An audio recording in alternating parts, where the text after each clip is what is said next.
nome de Jesus, como eu costumo proferir e falar,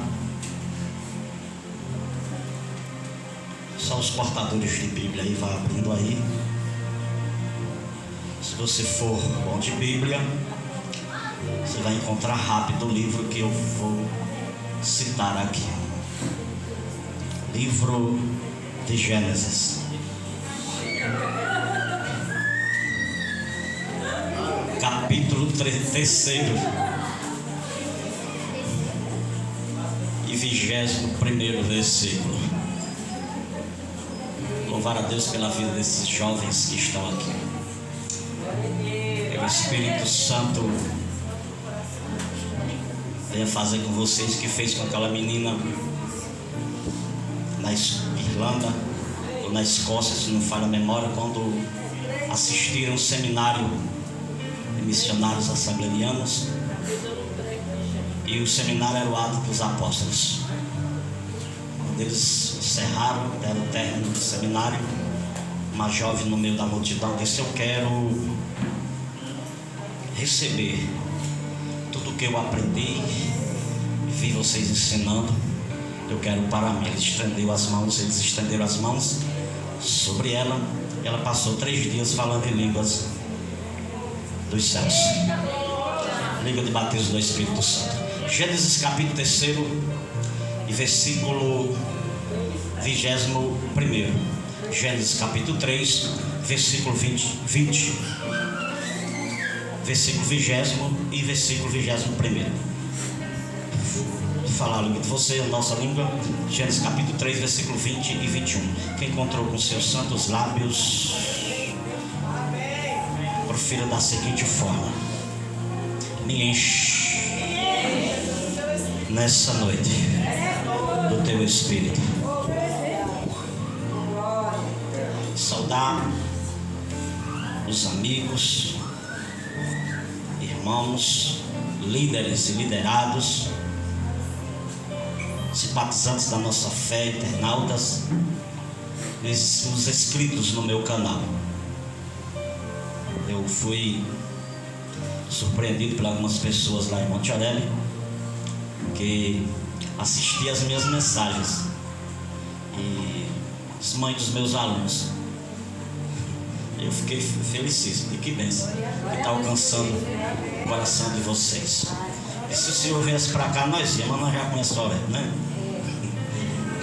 Mas nós vamos lá, digo, vamos. Estão convidados, disse que vão ver. Glórias a Deus. Então, saudar a todos. Está escrito em Gênesis 3, versículo número 20, assim: e chamou Adão o nome de sua mulher Eva, porquanto ela era a mãe de todos os viventes, de todos os seres humanos. Versículo 21 é o versículo chave da mensagem. E fez o Senhor Deus Adão e a sua mulher túnicas de peles e os vestiu. Fala conosco, Senhor, em nome de Jesus, mais uma vez, pois sou dependente de Ti 100%. Traz inspiração na palavra. A voz é minha, mas a palavra é Tua. Eu sou só apenas um canal onde a Tua palavra vai passar. Espero que a Tua palavra, Pai, sei que ela vai e não volta vazia, mas busca aquilo que lhe apraz a fazer e aquilo que está designado. Faz proezas, faz maravilhas, opera coisas grandes e tremendas neste lugar. Eu te louvo em nome de Jesus. Pode tomar seu assento. Versículo 20 do 3º capítulo de Gênesis. Nós acabamos de ler que quem é a mãe da humanidade, a mãe dos seres humanos, dos seres viventes, pessoas, é Eva, não é Maria. Maria, ela é mãe de o nosso Salvador Jesus Cristo, que teve o privilégio beneplácito de tantas judias e tantas mulheres que esperava a profecia messiânica do profeta Isaías, que de uma virgem nasceria o Salvador da humanidade. Complicado de uma virgem dar luz, de uma virgem engravidar, mas para Deus nada é impossível. E Maria, ou Miriam, foi envolvida pelo sobrenatural, por algo miraculoso, pelo Espírito Santo. Então, todas as mães sejam agraciadas pela graça e a misericórdia do grande Deus. Amém? Bem-aventurado, bem feliz, bem próspero, bem sucedido Dia das Mães. Deus seja louvado. Essa palavra, ela queimaram no meu coração. Vou ser bem rápido. Desde quarta-feira eu vinha meditando, pedindo ao Espírito Santo que me inspirasse para uma palavra. E veio uma inspiração e vim para o versículo de número 21 de Gênesis que nós acabamos de ler. E o título da mensagem é O Alfaiate Divino. O alfaiate divino. Deus, Ele é o primeiro alfaiate. Foi o primeiro a confeccionar, a costurar, a fazer duas túnicas, duas vestes, duas roupas para um homem e uma mulher. Então, quero pregar rapidamente, velozmente, subordinado esse tema. O alfaiate divino. Na parte introdutória, algumas pessoas me perguntam, me faz pergunta. Quem tem canal no YouTube, pastor, você é levantado também críticas e oposições. Hoje está criando-se um sistema que os pregadores pregam nos grandes congressos, pregadores renomados, e os outros vão ver se aquela mensagem ela foi mesmo cristocêntrica, se ela foi teocêntrica, se ela foi mesmo da Bíblia, do próprio Deus ou do próprio Jesus. Cristocêntrica porque é Jesus, teocêntrica porque é de Deus. Então veja como está o mundo de hoje. Você precisa estar preparado, afiado, para você refutar, debater e combater essas oposições desses críticos e desses céticos. Tá? E aqui eu queria, não sei como é que você vai reagir quando você vê algumas perguntas que me fizeram, e eu não vou respondê-las totalmente como é para ser respondida, porque isso precisa se sentar, precisa folhear as páginas sagradas das Escrituras, né, para a gente chegar em um algo definitivo, de um algo para concluir a resposta. Primeira pergunta, na parte introdutória: onde Deus morava antes dos céus?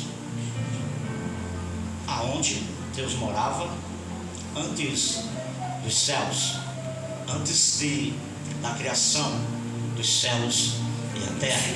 É uma pergunta burocrática, bem interessante, que desperta curiosidades. Não sei se vocês já chegaram a passar pela mentalidade, pela mente de vocês. Antes de existir céus e terra, aonde Deus morava? Rabinos judeus, eruditos judeus, a história judaica, midrashiana, eles creem que existem 7 céus.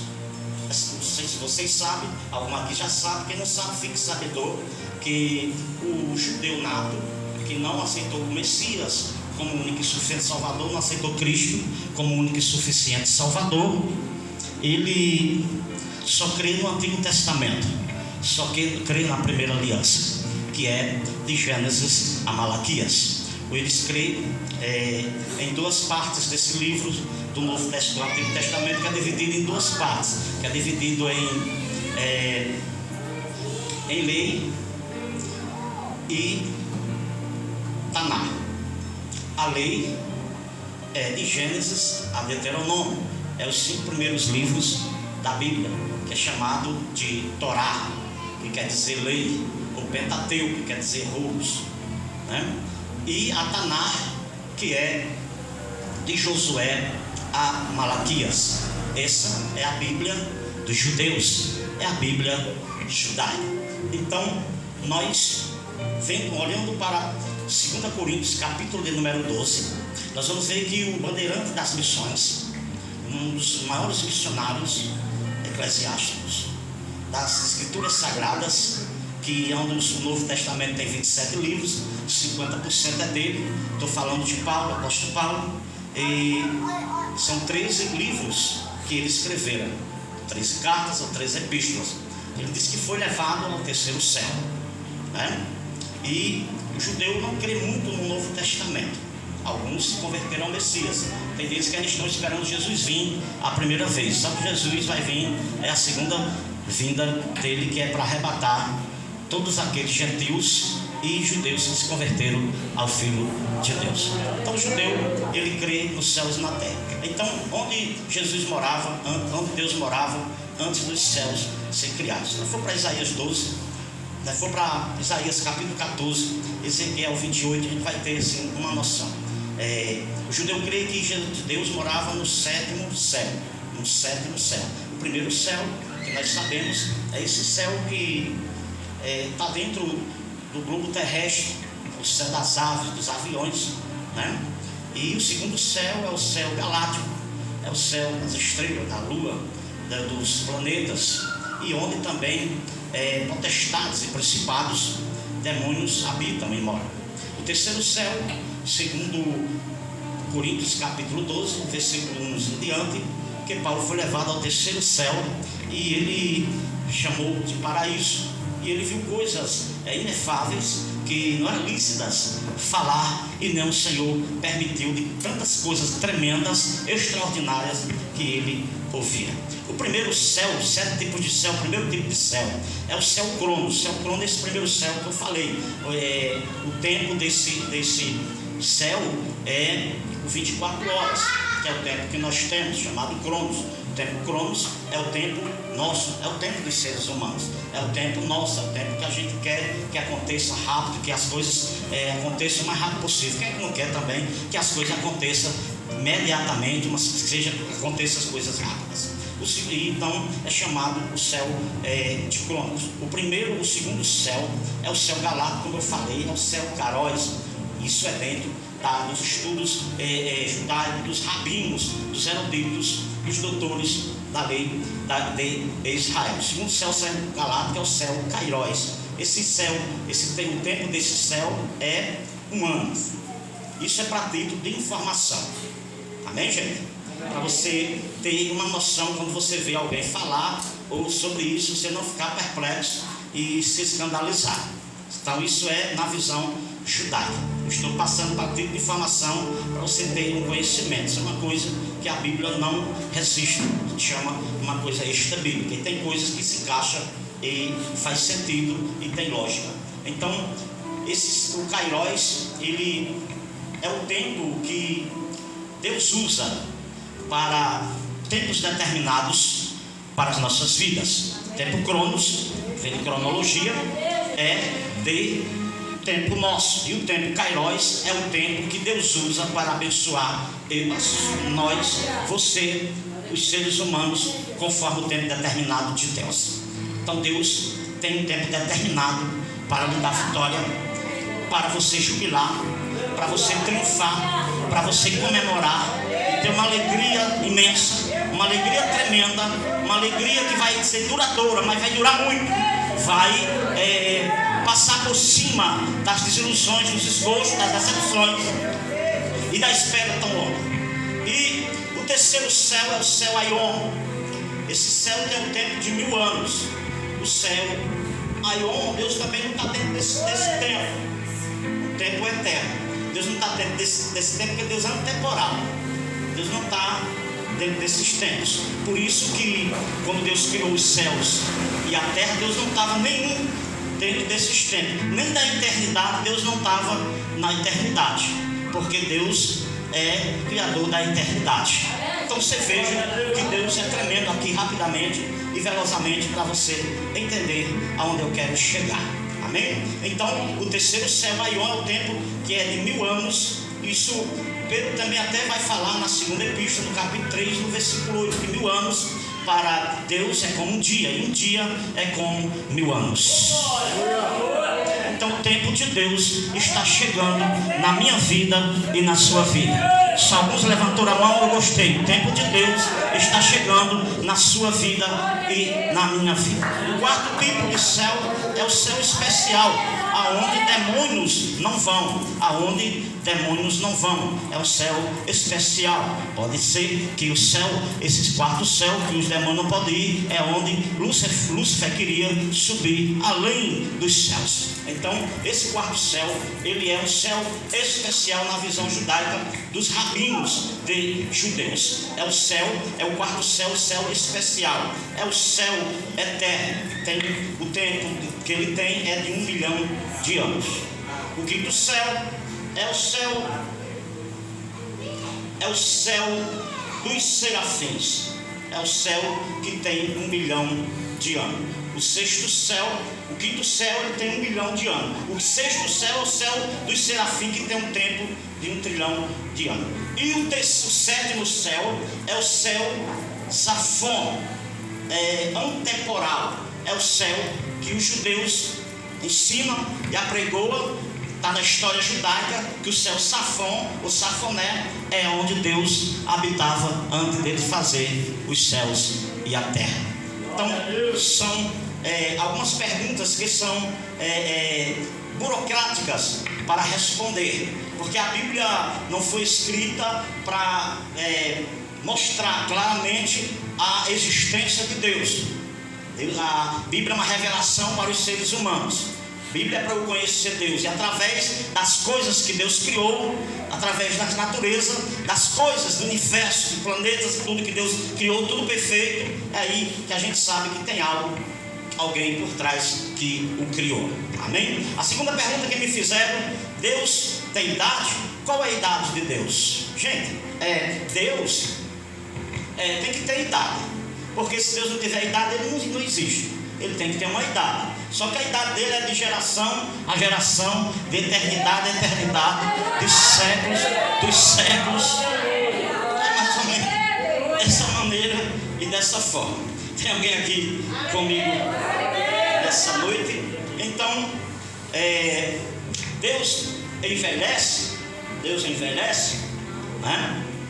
Será que Deus envelhece?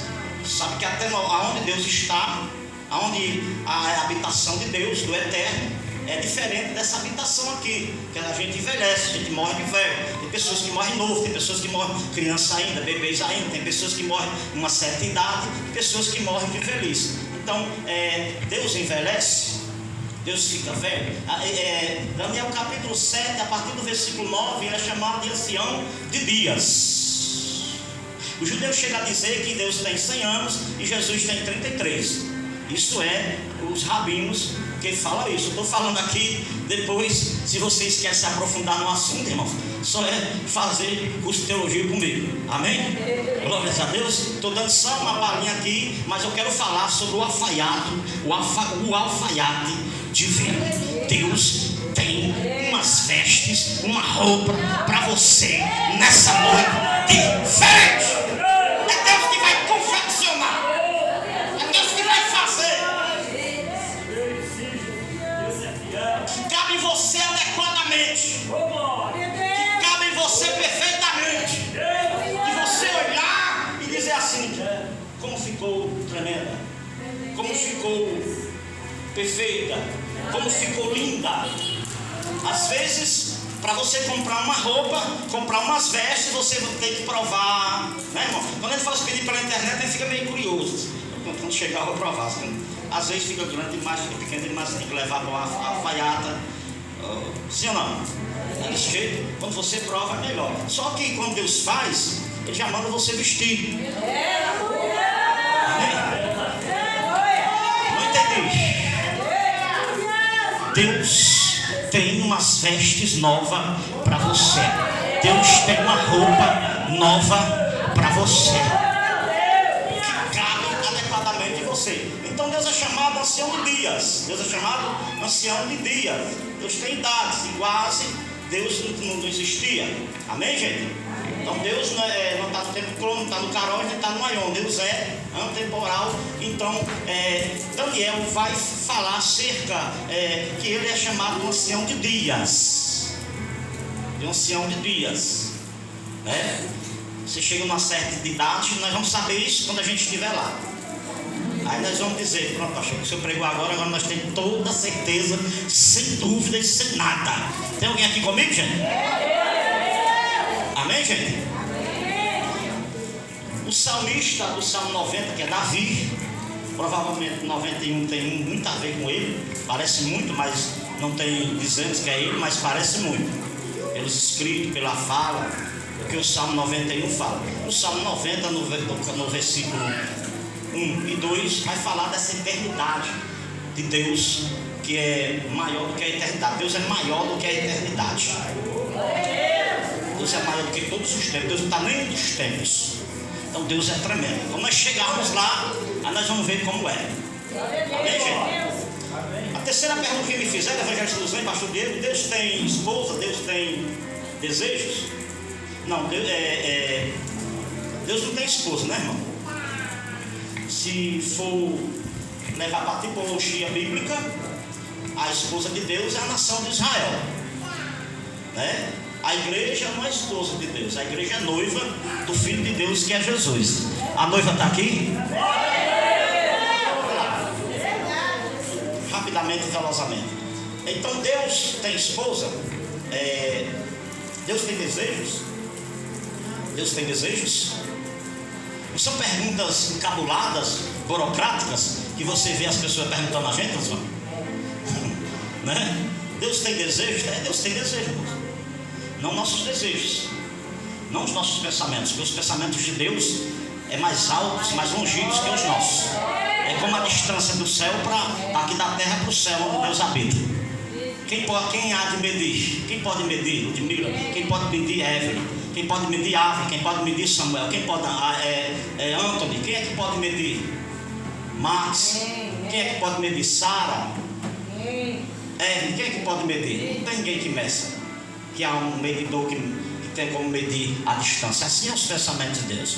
Paulo, escrevendo a Timóteo, seu filho na fé, vai dizer que a vontade de Deus é que todos sejam salvos.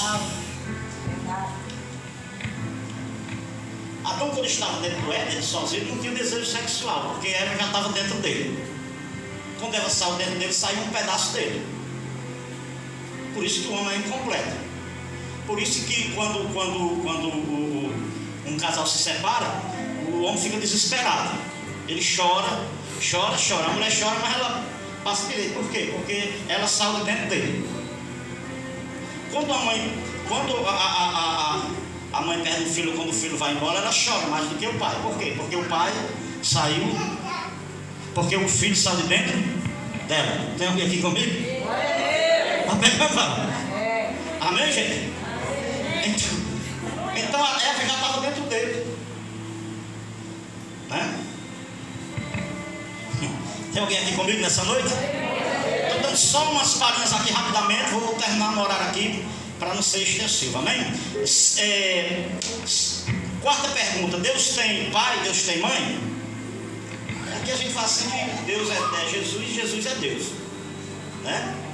Jesus como homem teve mãe, Maria, né? Jesus como Deus, ele tem pai, mas não tem mãe, né? Porque não tem como uma mãe Maria não pode ser mãe de Deus, porque Deus já existia, é autoexistente antes de Maria. Amém, gente? Aí vamos por aí. Quinta pergunta que me fizeram: Deus tem fisionomia? Deus tem fisionomia? João capítulo 4, versículo 24 diz que Deus é Espírito.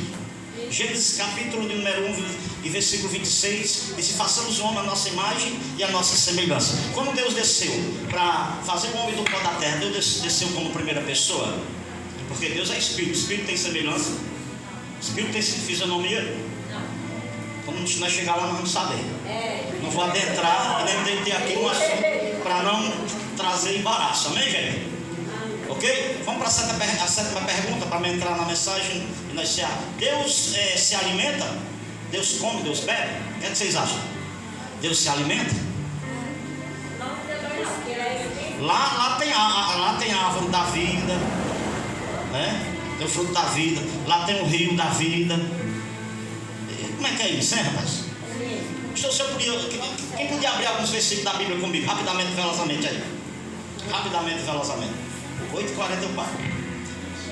Você podia abrir alguns versículos comigo aqui?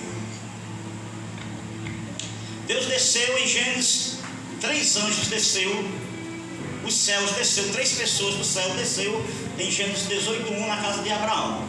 E Abraão mandou Sara cozinhar para esses. Amém, gente? Como é que é isso? Como é que a gente chega lá e vai saber que comida é lá, que cardápio é lá, como é que vai ser lá? Amém, gente? São 65 e versículo 10 em diante, você vai ver aí. É Apocalipse 2:17. Quem pega Apocalipse 2:17? Apocalipse 2:17 e Apocalipse 2:7. Só para a gente ver aqui alguns. 2:17, lê, irmã Luciana. Quem tem ouvido, ouça o que o Espírito diz às igrejas. Ao que vencer, darei eu a comer do maná escondido, e dali-ei uma pedra branca, e na pedra um novo nome. Você tem maná lá no céu? Ô glória, é o nome de Jesus. Foi o 17 do 7, está com 7 aí, Luzão? Sim, 2:7, Apocalipse 2:7, está com 7 aí? Lê aí, varão. Quem tem ouvido, ouça o que o Espírito diz às igrejas. Ao que vencer, dar-lhe-ei ao comer da árvore da vida. Ele está no meio do paraíso de Deus. Oxe, quando chegar lá nós sabemos como é que vai ser isso, tudo que eu estou falando aqui, essas perguntas. Apenas as perguntas que me fizeram é complicada, né? Não são burocráticas, mas eu estou respondendo com sabedoria aqui, então, irmãos, estou definindo nada e batendo martelo aí, não. Mas são perguntas que são feitas. Você vê que você tem que estar preparado, você tem que estar afiado. Tem alguém aqui comigo? Amém? Então, o primeiro alfaiate foi Deus. Adão e Eva se vestiram de folhas de oliveira. E as folhas da oliveira é uma representatividade das falsas religiões, que não tem firmezas, que não tem seguranças, que todo caminho leva a algum lugar, e só um caminho que não leva a qualquer lugar. É só Jesus. João capítulo 14, versículo 6. Eu sou o caminho, não tem outro. E o caminho é estreito, é apertado, é difícil de trilhar ele, porque ele exige, porque tem cobranças. Olha para mim, porque tem renúncias, porque eu não faço o que eu quero.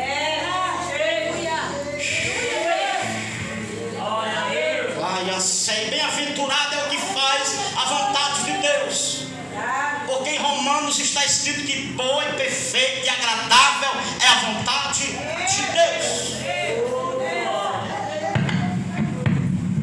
Eles fizeram roupa de figueira e se vestiram, porque quando eles pecaram, eles ficaram nus.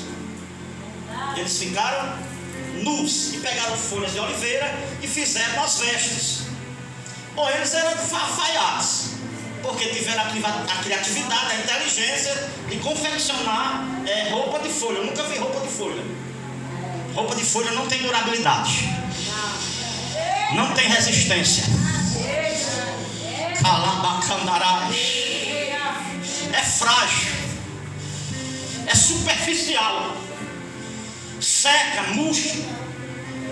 E e volta à origem de novo que era. Tem muito crente voltando o que era antes. Então, o primeiro alfaiate aqui das naves é que eles se criaram. Olha que é tão feio, fazer uma roupa feminina para ti, uma roupa masculina para ti, fizeram. Mas o tecido não era adequado, o material não era adequado. O material era da matéria, mas era folha murcha, folha seca. Tem alguém aí comigo aí? Então segura, se prepare para as vestes que Deus vai lhe dar.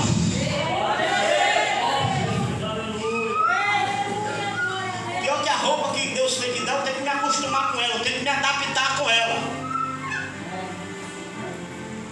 Porque a roupa que Deus vai fazer para você é do seu tamanho, é a sua medida. Deus sabe a sua medida, Deus sabe as suas limitações, Deus sabe onde é até que você aguenta. E essas vestes, e as vestes do deserto, que elas não envelheciam nem apodreciam, nem se rasgavam. Eu creio, não posso conjecturar, que Deus disse, já está 40 anos, não vai ficar com a roupa 40 anos, mas a roupa de 40, essa durabilidade de 40 anos, está roupa boa, irmão. Não entendi, pastor Rogério, vai entender agora. Deus vai mudar o teu guarda-roupa. Aleluia. Você vai ter um guarda-roupa novo, você vai ter condições. Aleluias. Não, prepara aí. Tem alguém aqui comigo que se ele vai mudar teu guarda-roupa, é porque ele vai mudar as roupas das tuas finanças. Ele vai mudar as vestes das tuas finanças. Tem alguém aqui comigo? Então a medida da roupa do alfaiate, o primeiro alfaiate é Deus. Deus está usando de benevolência, de misericórdia, de cuidado e dizer, o mesmo Adão e Eva desobedecendo a ele, Deus cuida. Deus cuida de você ainda. Você só está respirando ainda, está vivo, está andando ainda, porque a mão de Deus é sobre você. Então Deus foi o primeiro alfaiate. Então o alfaiate divino, a roupa é da medida. Foi o primeiro a sacrificar. Foi Deus. Nós acabamos de ler no Gênesis, a pele foi de couro de animal. Deus foi o primeiro a sacrificar, apontando para a redenção do sacrifício vigário da cruz do Calvário, da obra expiatória do sacrifício vigário na cruz do Calvário. A roupa é do seu tamanho, a roupa é perfeita, é o maior alfaiate. Além de ser toda alfaiate, missionário Luceni, toda alfaiate tem que ter um estilista. Sim ou não? Vocês sabem o que é estilista? É o que faz as modas, é o que faz os cortes. Só que esse modelo aqui, o alfaiate vai oh, glória a Jesus. Oh, glória a Jesus. Deus está costurando algumas feridas tuas nessa noite, está para cicatrizá-las. Tem alguém comigo nessa noite? Ele leva Elias para o Querite. Querite significa ficar do tamanho que Deus quer. Repetiu, Querite significa ficar do tamanho que Deus quer. Aleluias.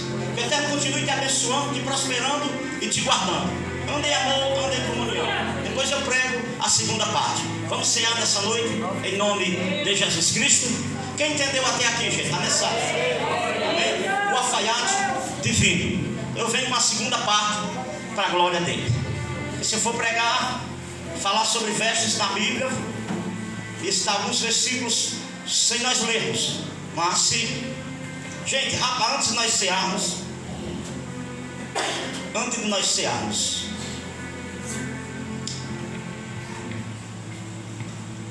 o ministério eclesiástico, uma denominação, ela precisa de ceifeiros.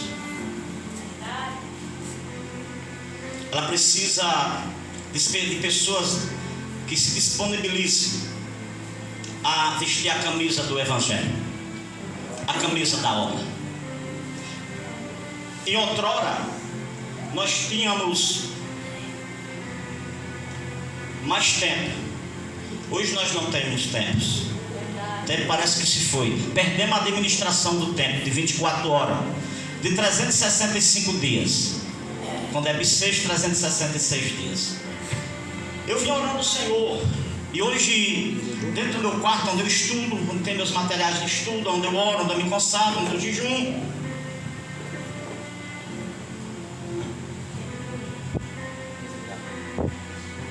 já desligou aí? Pode ligar, só mais.